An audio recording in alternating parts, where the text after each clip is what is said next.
In the past, if I wanted to explore different ideas in Framer, I had to create separate web pages, each one locked into its own breakpoints and structure. That made it really difficult to create iterations or variations of a design side by side. And if you've ever tried doing this in other web builders, you know it's really difficult, if not impossible.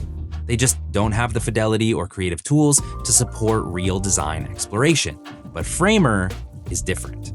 With design pages, I now have a freeform canvas built for exploring multiple ideas at a time, so I can try different layouts, typography, and visuals all in Framer. No messy imports, exports, or redundant frames, just a clean workspace with all of the design tools I might need.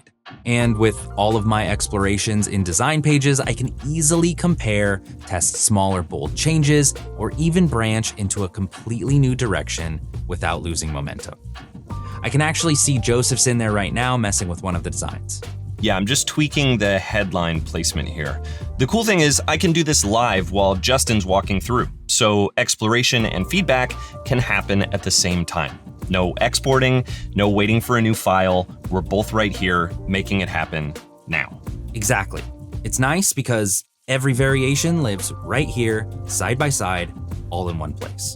I really like this version that Joseph just put together, so let's promote it to a web page.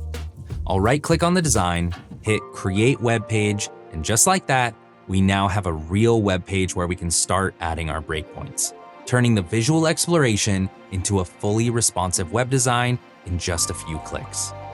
The nice thing is, the original doesn't go away.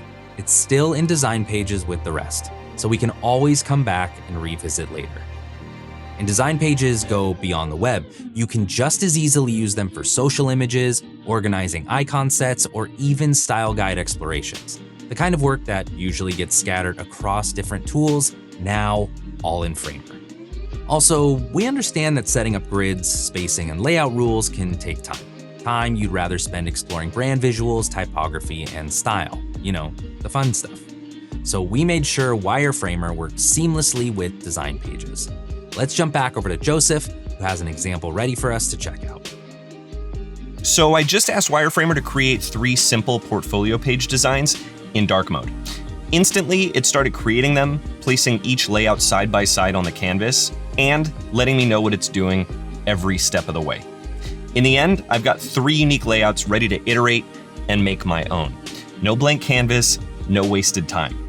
And that's what makes Wireframer and design pages such a good combo. You get a quick start and a few solid directions to explore and start shaping into something real.